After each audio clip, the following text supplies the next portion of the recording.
Saber Direito desta semana você vai conhecer mais sobre o direito digital. O curso aborda as redes, o poder, a governança, a privacidade no século XXI, a proteção de dados e a inteligência artificial aplicada no direito. As aulas são com a professora Tainá Aguiar Junquilho.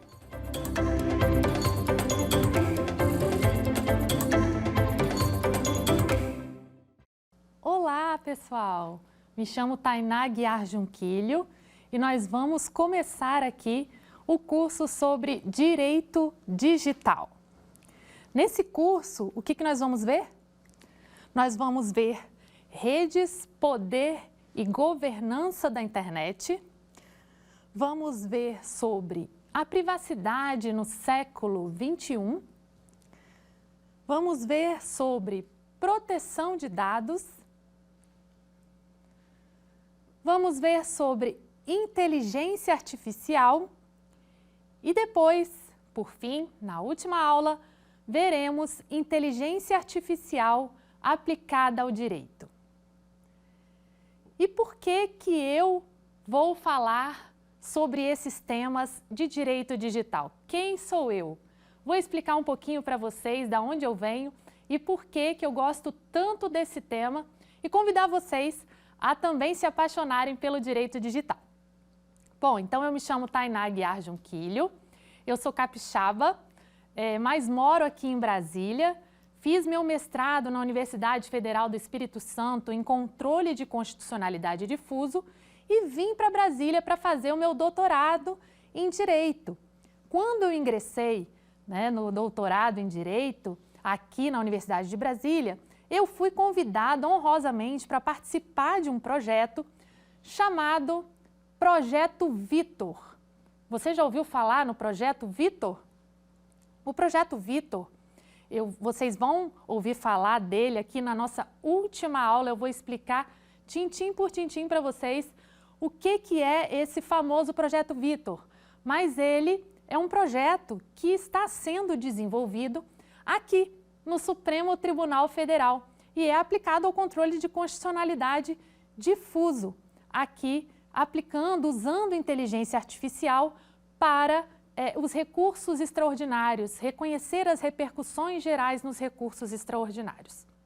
Então, nós vamos ver aqui sobre o Projeto Vitor, que é esse projeto que eu participei como pesquisadora e que desenvolve inteligência artificial no controle de constitucionalidade difuso do Supremo Tribunal Federal. Então, de que se trata esse Projeto Vitor? Por que ele é assim denominado? Nós vamos ver também. Então, vem comigo que hoje nós vamos falar sobre as redes, poder e governança da internet.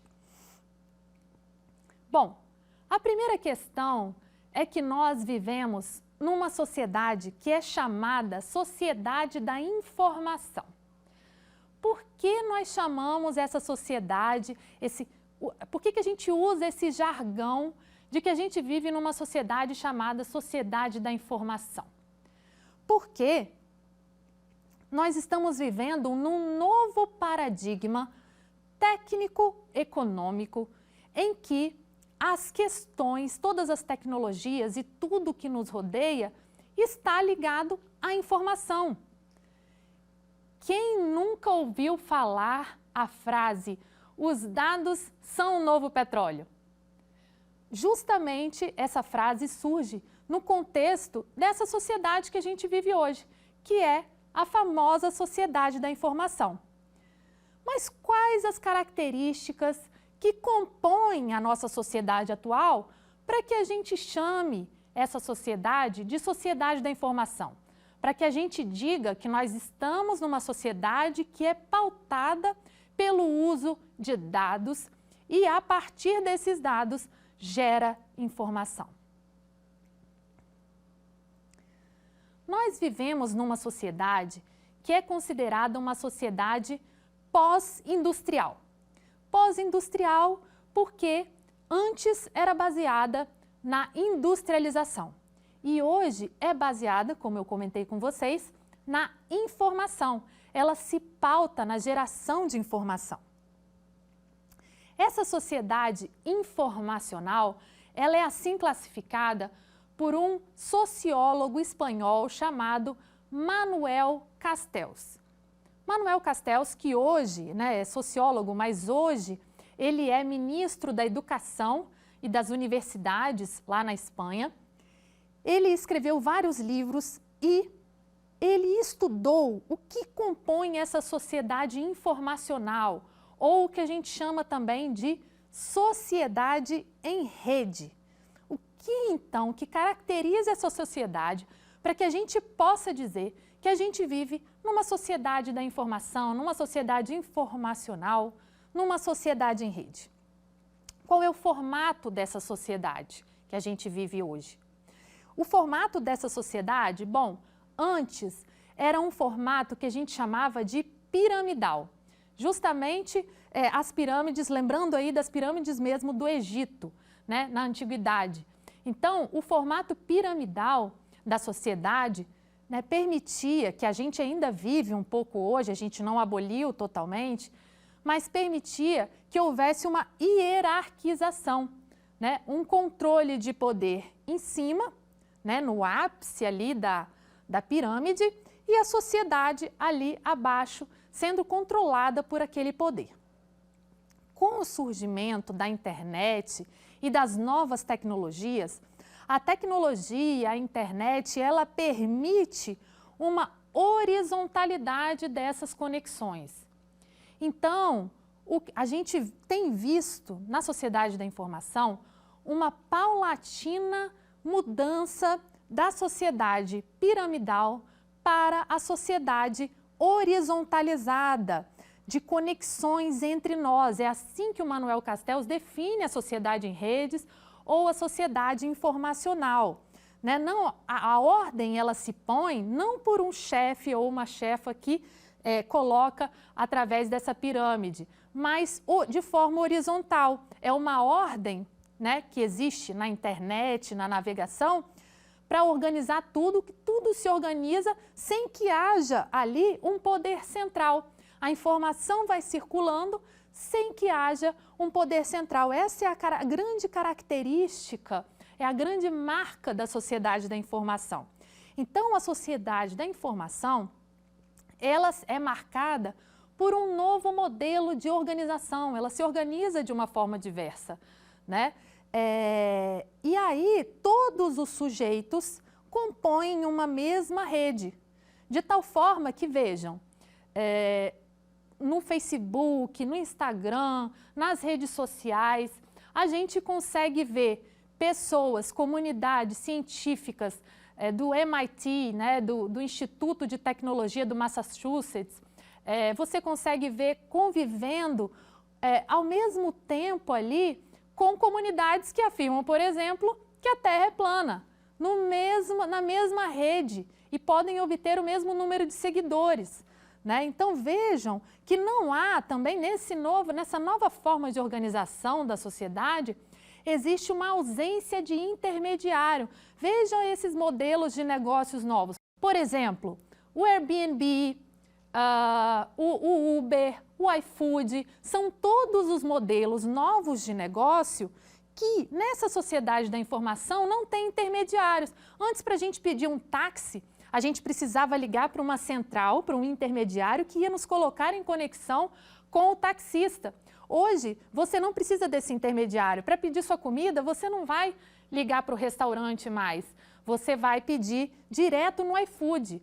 Para alugar um apartamento hoje, para ir passar suas férias, você vai direto no Airbnb. Então, você não fala mais com a locadora. Então, você tem novos modelos de negócio nessa sociedade da informação em que não há intermediários controlando. Essa sociedade da informação, ela se expandiu e ela reestruturou o capitalismo, colocou novos pilares para o capitalismo que hoje a gente vive. Dentro desse capitalismo da sociedade da informação, a matéria-prima principal são os dados, é a informação. Por isso é que hoje a gente diz que a gente vive numa sociedade informacional. Essas novas tecnologias que surgem a partir da internet, elas têm uma alta penetrabilidade na sociedade e elas também têm uma ênfase na flexibilidade. Tudo é muito flexível, as normas também, há uma grande dificuldade em normativizar a sociedade da internet e da informação. Há um certo processo de desregulamentação, vejam aí essas empresas, né? Boozer e outras que tentam de fato romper com o mercado, desregulamentar certos processos, certas rupturas também de modelo de contrato social entre o capital e o trabalho, já que nessas novas relações que surgem hoje, você fala, inclusive, existe um termo que se chama uberização do trabalho. Já ouviram falar nesse termo? Esse termo é usado justamente com base nessas novas conexões, nesse novo contexto de contrato social das relações de trabalho, em que você não tem um intermediário e em que a empresa nem sempre é considerada, né, por exemplo, o Uber, nem sempre é considerada como empregador, como havendo ali uma relação de fato de trabalho. Então, este novo modelo, ele rompe com a era do capitalismo industrial, que paulatinamente vem sendo substituído pela sociedade da informação, que teve seu boom com a internet, certo?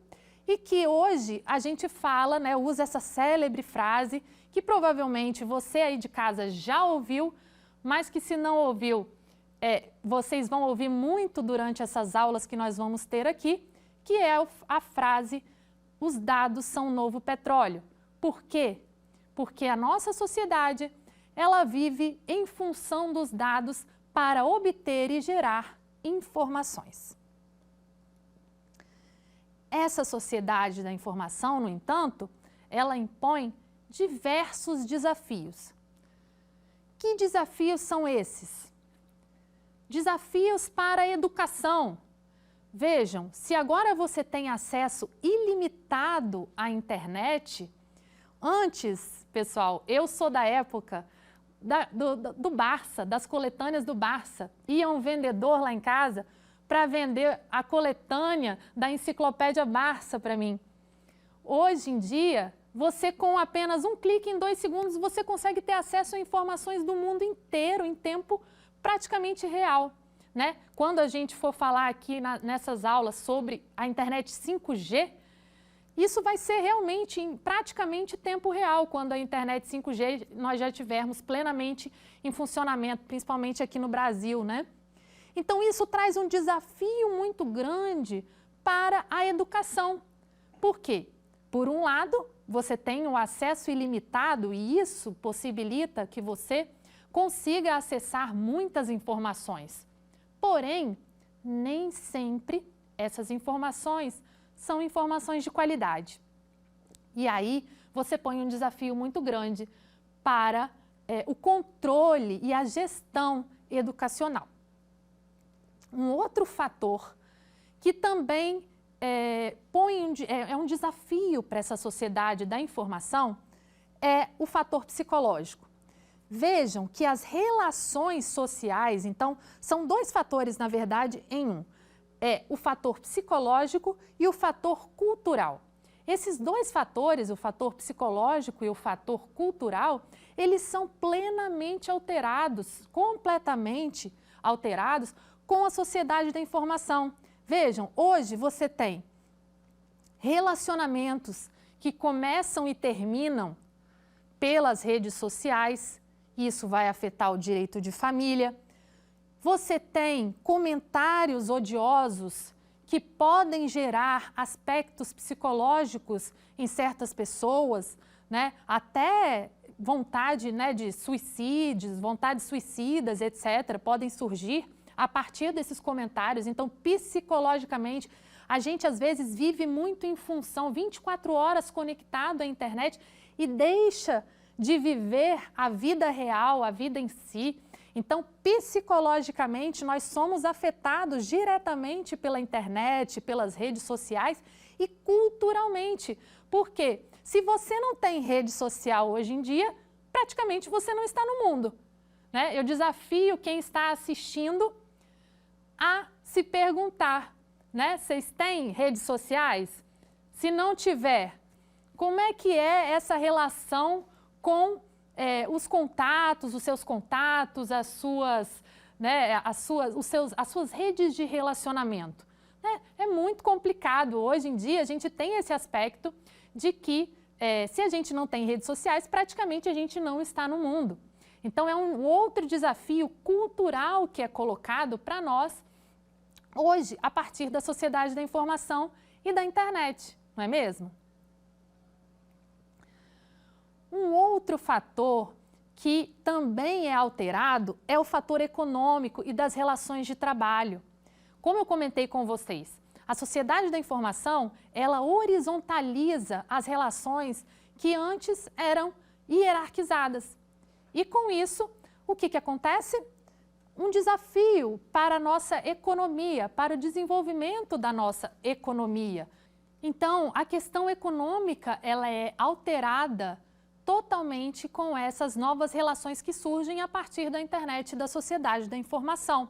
As relações de trabalho, como eu comentei, deixam de ser, por vezes, hierarquizadas para serem relações horizontalizadas, porém que impõem novos desafios. Para a justiça trabalhista, por exemplo, é considerada uma relação que caracteriza aí o âmbito da justiça do trabalho, uma relação de emprego ou não, né? Então, a economia ela é afetada, os novos modelos econômicos, porque hoje você tem aplicativos que surgem gratuitos e que vão ganhar, né, obter lucros de que forma, já que eles são gratuitos? Obtendo os nossos dados e vendendo os nossos dados em cima também de propagandas, né? Propagandas direcionadas com base em inteligência artificial. Então, economicamente, surgem novos modelos de negócio e também novas relações de trabalho que ainda são colocadas para nós na sociedade atual como um desafio. Como vamos interpretar? Será que caracteriza uma relação de emprego tradicional, nos moldes tradicionais que a gente está acostumado a lidar? Ou será que rompe com essas características do emprego e do trabalho que a gente conhecia tradicionalmente, né? Então, são vários desafios, como eu comentei, desafios sociológicos, desafios culturais, desafios educacionais, desafios econômicos para a nossa sociedade. E tudo isso foi muito gerado pela internet, né? Vocês sabem quantos anos tem a internet? A internet, ela surge nos anos 60 e 70, ali dentro do contexto da Guerra Fria, numa disputa aí entre, né, principalmente o lado capitalista e o lado socialista ali, né, no contexto da Guerra Fria e no contexto militar, surge a internet para garantir comunicações seguras entre pessoas à distância. Então, a internet, ela surge para essa finalidade, a princípio, nas décadas de 60 e 70, ali no contexto da Guerra Fria, para garantir que essas comunicações fossem feitas de forma segura entre pessoas que estão à distância. E a internet, ela foi paulatinamente evoluindo, né, desde o seu surgimento. Então, nos anos 70 a 80, surge esse termo, internet, como é conhecido hoje, né, feita, de fato, para conectar, para interrelacionar as pessoas. Nos anos 80 a 90, surgem aí as grandes redes, né, o protocolo TCP e o protocolo IP. O que é isso? TCP vem de uma linguagem em inglês, né, Transmission Control Protocol. É o protocolo, de fato, de transmissão para que a mensagem que é dada, ou o comando que é dado de uma máquina, chegue a uma outra máquina, a um outro endereço que vai te identificar, que é o endereço de IP, né, que vai te identificar, é um protocolo de identificação, o IP. E aí ele vai te identificar para que aquela mensagem que você soltou, ou aquele comando, chegue até o destinatário em muito pouco tempo. Nos anos 90 aos anos 2000, houve aí o boom da internet. A princípio, a internet ela era usada em poucos âmbitos, nas universidades, no âmbito científico, no âmbito militar, como eu comentei, que foi ali, de fato, onde ela surgiu. Mas dos anos 90 a 2000, houve aí, então, o boom da internet comercializada. A internet utilizada pelas pessoas de forma comercial. E no contexto dos anos 2000 até hoje, a gente vive aí algumas tendências. Que tendências são essas? A primeira tendência que eu comento aqui com vocês é a internet das coisas. A internet das coisas, vocês também podem ouvir esse termo como IoT. Ele vem do inglês Internet of Things. Então, o IoT, ou para o português, Internet das Coisas, é justamente o fato de que cada vez mais objetos, mais coisas do nosso cotidiano estão conectadas à internet diretamente. Então, o meu relógio, o meu computador, a minha televisão, a minha geladeira, a máquina de lavar, o meu carro. A tendência é que cada vez mais objetos nossos do cotidiano, né, esteja conectado ali 24 horas à internet, o meu celular, enfim, hoje você encontra de tudo conectado à internet. E aí, isso é chamado, é denominado, esse fenômeno, né, que compõe esse caldo que eu comentei com vocês, que caracteriza a sociedade da informação, faz com que a gente esteja ali 24 horas, né, conectados à internet e, portanto, produzindo dados 24 horas por dia. É muito dado produzido, pessoal. E aí, essa é uma tendência, né? A tendência de que cada vez mais coisas nossas do cotidiano estejam aí conectadas 24 horas à internet. É uma tendência nossa também, inclusive, a hiperexposição, né? Então, a gente tende a ficar aí conectado, se expondo, né? Comi um prato hoje, eu vou tirar foto. Participei do programa TV Justiça, vou tirar foto, postar nas minhas redes sociais.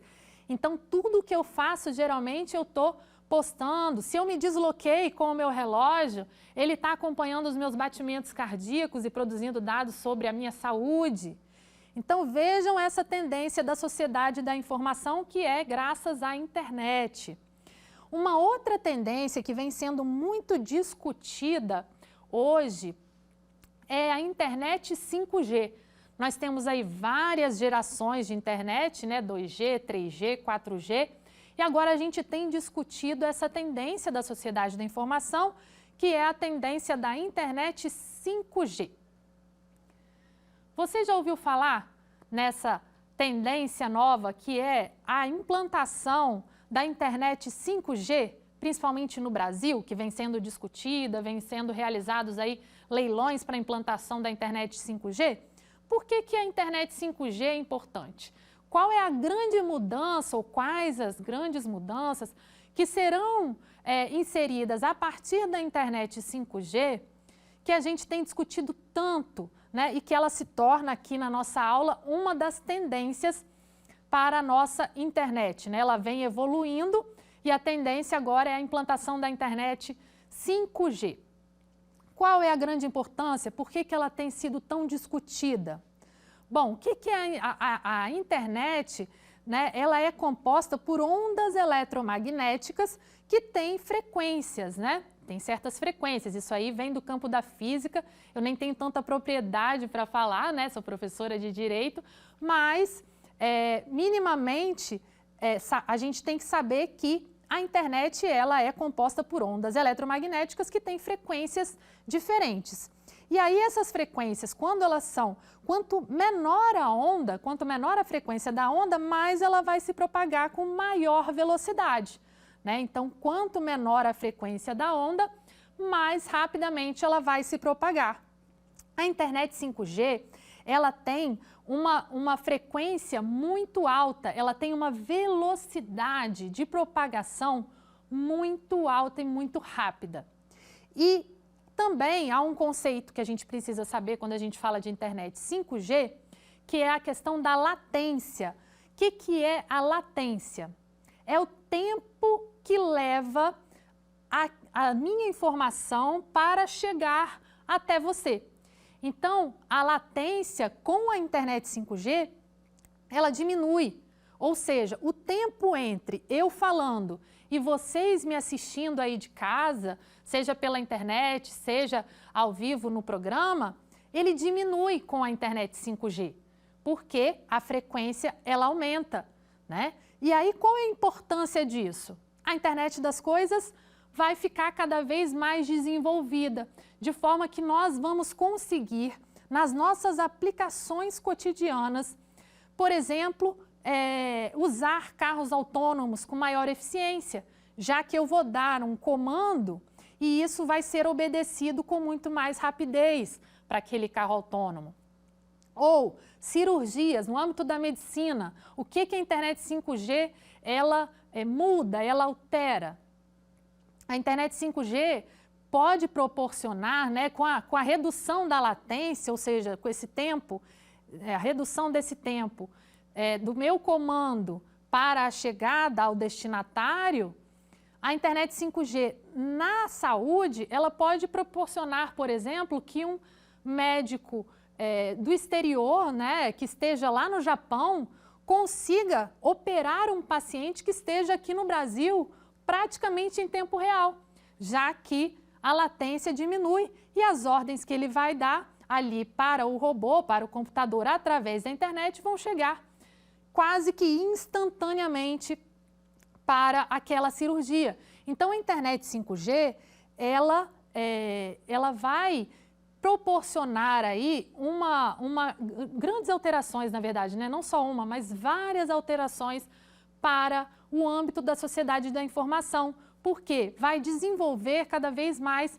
a internet das coisas e proporcionar que a gente consiga se comunicar com muito mais eficiência e aí, claro, as informações vão circular com ainda mais potência, né? E com ainda mais rapidez. Problema, por que a gente tem discutido tanto aí a implantação da internet 5G, em especial no Brasil, né, no contexto brasileiro? A gente precisa de muitas caixas, como essas frequências, as ondas são muito curtas, a gente precisa de muitas caixinhas para funcionar, para que essa internet 5G seja implantada no Brasil, né, em qualquer lugar do mundo. Então, a distância entre os pontos, né, das redes tem que ser muito pequena, senão não funciona. E aí a gente está tendo aí esse processo para implantação no Brasil, para que isso seja feito de forma muito eficaz, né, e consiga, de fato, melhorar aí o uso da nossa internet. Mas fato é que eu fiz aqui para vocês um histórico, em resumo, da evolução da internet, que surgiu ali durante a Guerra Fria para fins militares, de comunicação precisa e segura, e agora vem evoluindo de tal maneira que a gente pode falar na tendência em que cada vez mais objetos do nosso cotidiano estejam conectados à internet, e da internet 5G, que a gente também aprendeu um pouquinho aqui a importância que vai ser essa mudança quando a gente conseguir implantar a internet 5G no contexto brasileiro. Uma empresa chamada Cisco Visual Networking, ela consolidou informações sobre o tráfego global dos dados na internet e ela nos informa que 60% da população até 2022 estará conectada à internet. Esses dados, essa pesquisa é de 2017, esses dados me assustaram um pouco, confesso, porque hoje a gente é muito dependente da internet, né? Vocês devem concordar comigo. E se a gente considera que 60% apenas da população vai estar até 2022 conectada à internet, eu considero que 40% da população que resta ainda é um número muito alto. E a tendência também, conforme esse estudo da Cisco, é que 3,6 coisas do nosso cotidiano, do cotidiano de todo cidadão do mundo, esteja até 2022, no mínimo 3,6 coisas ligadas, objetos ligadas ou conectadas à internet até 2022. Mas existe uma outra questão que nós precisamos discutir e que tem a ver com os dados do relatório aí da Cisco que eu apontei para vocês. É a questão da inclusão digital como uma política pública. Por que a inclusão digital é uma política pública e fundamental de ser promovida? A inclusão digital, ela deve ser uma política pública, inclusive considerada constitucionalmente, porque dela, né, da inclusão digital, dependem o exercício aí de vários outros direitos, como, por exemplo, agora a gente viu aí o ataque hacker que o Conect SUS sofreu e nós estamos aí dependendo do cartão de vacinação físico para demonstrar em alguns lugares, para voos internacionais, para entrada em lugares, porque a gente não está conectado ao Conect SUS. Em algumas cidades do Brasil, para que você se cadastrasse para vacinação, você precisava também entrar no sistema pela internet. Alguns documentos, como por exemplo, o título de eleitor ou o cartão de vacinação ou a carta para a direção, podem ser obtidos pela internet. Exclusivamente pela internet, o acesso a alguns serviços públicos, a tendência é que sejam cada vez mais realizados pelo acesso à internet. Então vejam como que a inclusão digital, ela deve ser uma política pública no sentido de que ela serve para viabilizar uma série de outros direitos, como acesso à saúde, às vezes até a educação, numa matrícula que você faça pela internet. Então é necessário, é fundamental que o Estado garanta, né, por meio de políticas públicas, a inclusão digital. E inclusão digital não é só para os mais novos, é também para os mais velhos, né, incentivando o uso da internet, demonstrando como se faz o uso da internet, gerando acessibilidade, né? Tanto é assim que o Brasil realizou aí acordos internacionais de cooperação e integração desses países nos assuntos econômicos, sociais, políticos, para garantir aí a inclusão digital nessa sociedade da informação. Então eu vou citar aqui alguns exemplos de acordos internacionais que foram realizados pelo Brasil para garantir aí a inclusão digital e o acesso à internet. Nós temos o decreto assinado em 2009, o decreto 599, em que foram criadas 4 áreas de atuação das partes envolvidas, como inclusão digital, governo eletrônico, tecnologias da informação e comunicação para o desenvolvimento, acompanhamento de participação de ações na cúpula mundial da sociedade da informação. Em 2010, o Brasil também firmou um acordo com a Conferência das Nações Unidas para o Comércio e Desenvolvimento, que é a UNCTAD, tá? Para inclusão digital. Por que que é tão importante, gente, que a gente firme acordos de inclusão digital, acordos de governança da internet? Porque nós temos aí consequências, né, da internet para a democracia. Então, Manuel Castells, inclusive, aponta, por exemplo, o surgimento de alguns movimentos sociais pela internet, né, ali a partir da Primavera Árabe, aqui no Brasil em 2013, não era só pelos 5 centavos, né, a gente ouviu muito isso na época ali, movimentos sociais, então, que surgem democraticamente pela internet.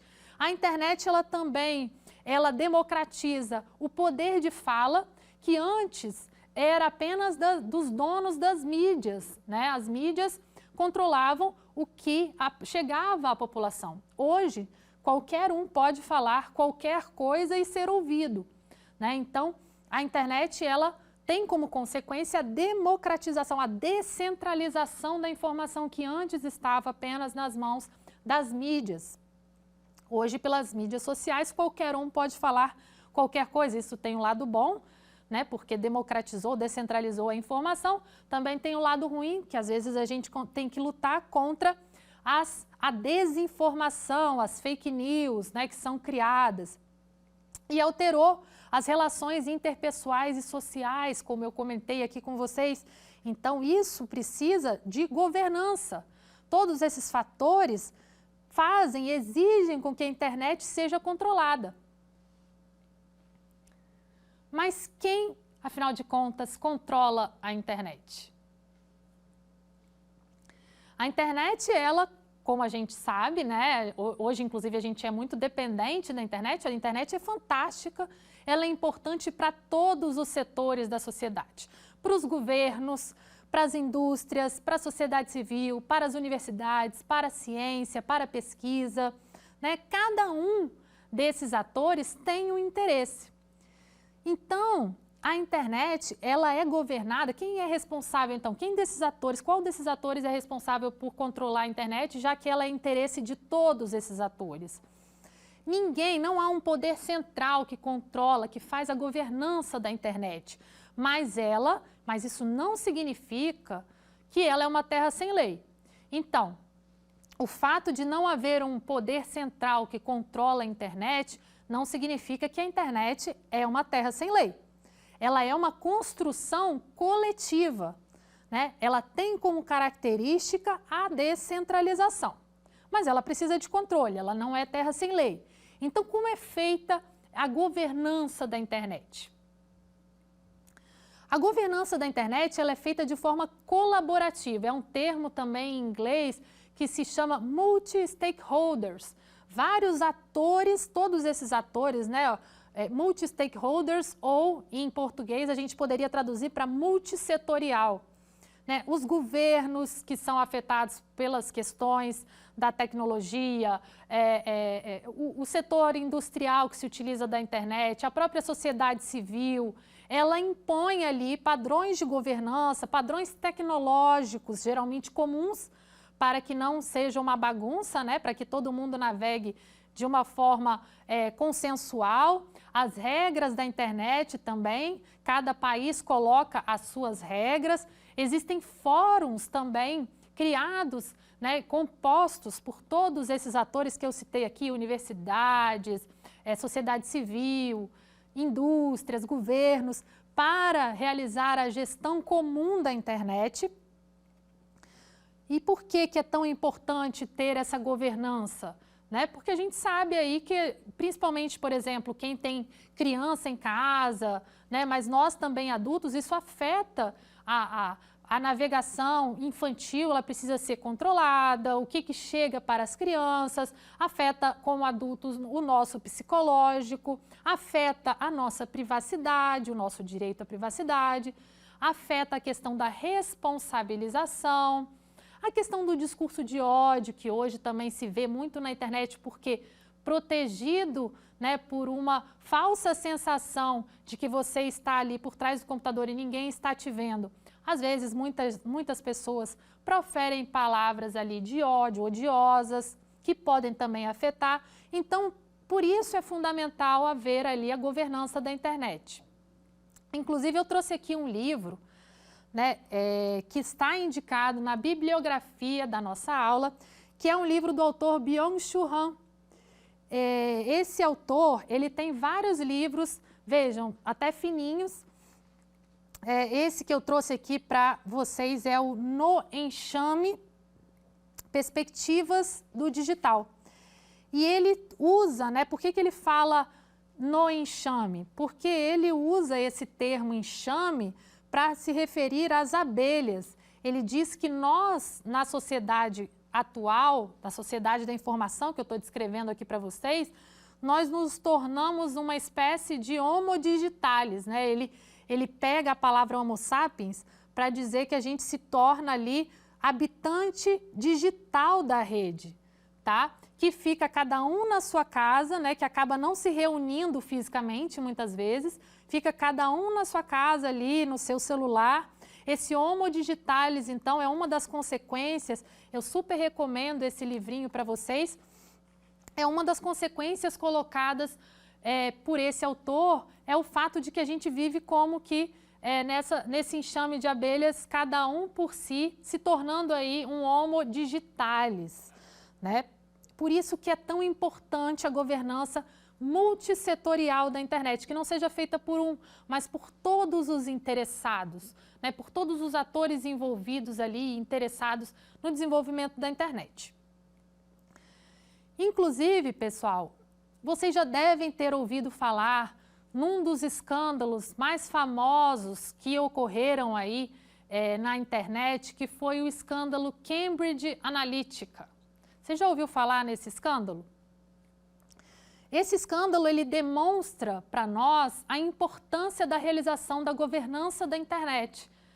Por meio aí desses testes que muitas vezes a gente não vê maldade, né? Veja qual é o personagem da Disney que mais se assemelha a você. E você vai respondendo aqueles testes, né? E vai colocando ali todos os seus dados, vai dando de graça os seus dados, né? Na época ali de algumas eleições norte-americanas, no Brexit, até dizem no contexto da eleição brasileira, a Cambridge Analytica, ela se utilizou desses dados que ela capturou para influenciar nas escolhas políticas, nas eleições, interferindo nos pleitos eleitorais, como, por exemplo, foi o Brexit. E aí depois, inclusive, o diretor dessa empresa, o Steve Bannon, ele se tornou ali parte do governo Trump, que foi eleito. E isso se tornou um escândalo, né? Recentemente, o Steve Bannon, inclusive, se entregou à polícia lá nos Estados Unidos e foi preso.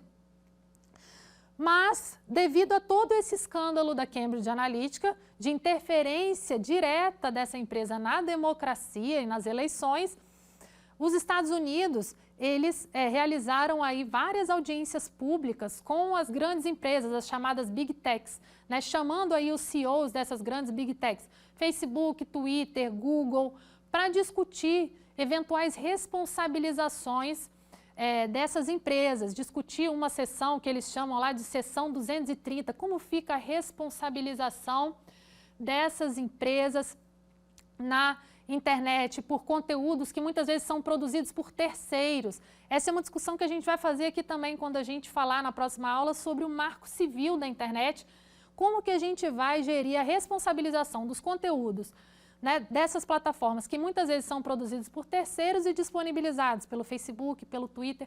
Quem vai ser responsabilizado por um eventual discurso de ódio que surgir nessas redes?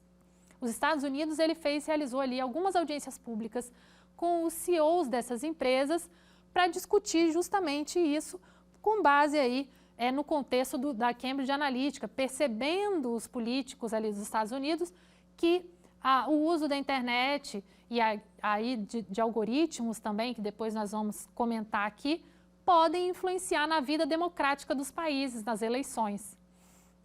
Aqui no Brasil, como é feita a governança da internet? A internet aqui no Brasil, ela é governada pelo Comitê Gestor do Brasil. Esse comitê, ele tem alguns princípios. Que princípios são esses? Princípio da liberdade, privacidade e direitos humanos. Princípio da governança democrática e colaborativa. Então, como eu comentei com vocês, a internet é de todos. Ela não tem um poder central que dita as regras. Ela é feita, o controle, a governança, que é fundamental, é feito de forma multissetorial.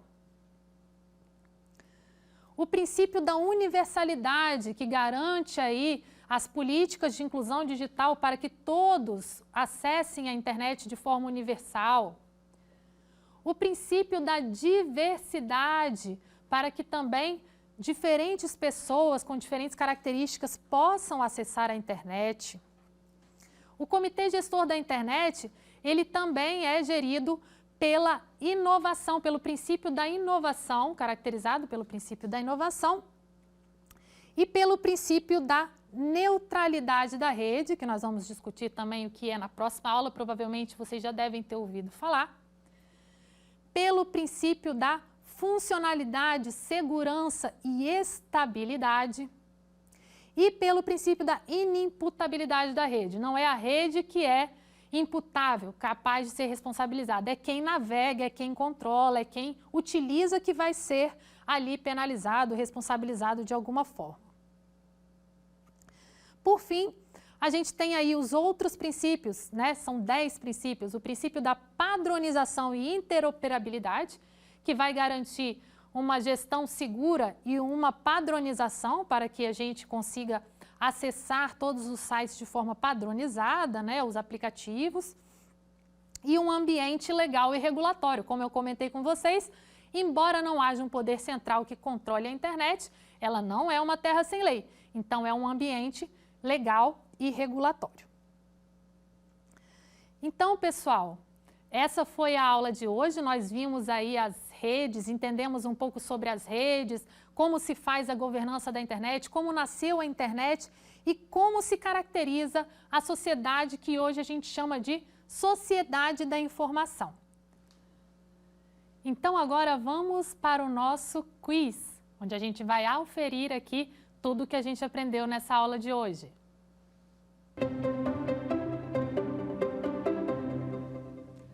São princípios colocados pelo Comitê Gestor da Internet no Brasil. Opção A, liberdade, privacidade e direitos humanos? Opção B, fraternidade, igualdade e liberdade? Opção C, viabilidade, governança e regulação? Opção D, segurança, informação e fraternidade. A resposta correta é opção A, liberdade de navegação, como eu comentei com vocês na aula de hoje, a privacidade e a garantia dos direitos humanos na internet. Vamos então agora à nossa segunda questão. É fator atual tecnológico que propicia discussões e consequências na democracia? Opção A, Big Data.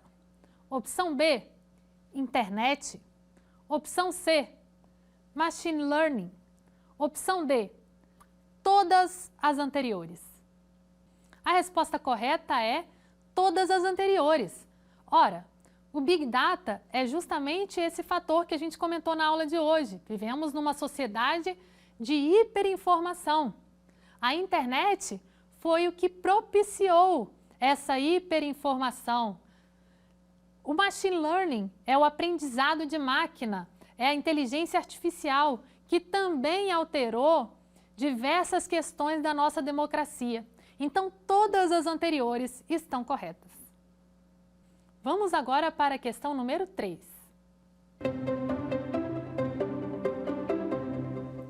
O Comitê Gestor da Internet, CGI, é formado por A, apenas por cidadãos brasileiros. B, governança multissetorial e pluriparticipativa. C, apenas por especialistas da internet. D, apenas por provedores de internet. A opção B é a correta. Como eu expliquei para vocês, a internet ela é de governança multissetorial e pluriparticipativa.